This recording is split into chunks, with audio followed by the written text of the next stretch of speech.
The Attorney General answered the call we are asking right now. Republican House Judiciary Committee member Andy Biggs, good to see you, sir. Good to see you, You'd like Trish. to see one of these investigations happen. We need a second special counsel because the first one isn't looking into the things that you think they should be looking into. Right, that's exactly right. So what I'm talking about, and what members of the Judiciary Committee have been talking about literally for months, is that everything going back even to the Hillary Clinton investigation has been tainted. And you have conflicts of interest going back 10, 12 years, all the way through to the current investigations that are ongoing. That's one problem. But then the other problem is the misuse of authority and power at the very highest levels of the FBI and the DOJ to get FISA warrants to spy on Americans.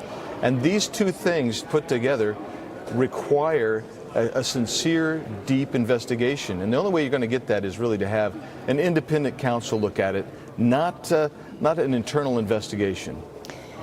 Congressman, I think it's really scary, this idea that the Russians could have fed a bunch of intelligence to an ex-British spy who was working effectively for the DNC and Hillary Clinton via Fusion GPS and a law firm. And then somehow our FBI thinks that that's substantive enough, despite the fact that it reads like a, tabloid, sensational, fictional story that you'd see at the supermarket counter. They think that that's credible enough to then go out and get a FISA warrant on someone, and they don't bother to tell the judge where that research came from? I mean, that is alarming. Yeah, Trish, it's alarming, it's outrageous, and quite frankly, it's probably illegal. And so what we need to have happen is this investigation, because you're right.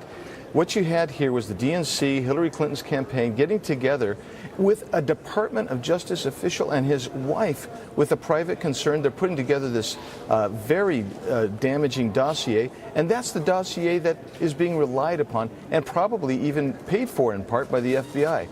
This is outrageous conduct. This is not what's supposed to happen in a free, little r Republican form of government. We're supposed to have representation. We're supposed to be able to trust our officials. And that's why there's this important investigation that must take place, because we have to restore that trust, because quite frankly, it's gone, at least at the highest levels.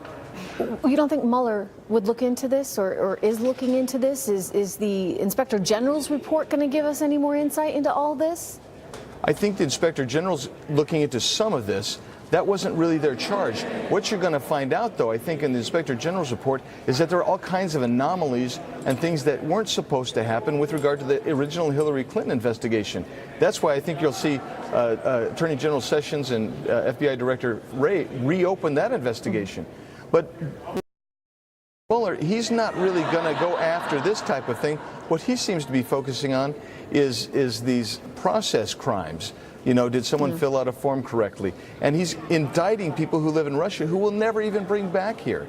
So I think his investigation has gone askew, and I think it's been askew for quite some time. But don't forget, some of the people he's had on his team are the very people we're talking about that need to be investigated. So this is just a horrible mishmash, and it has to be sorted out. Well, it has to be sorted maybe out. that second investigation would help to do that. Congressman Biggs, good to see you. Thank you very much. Thank you, Trish.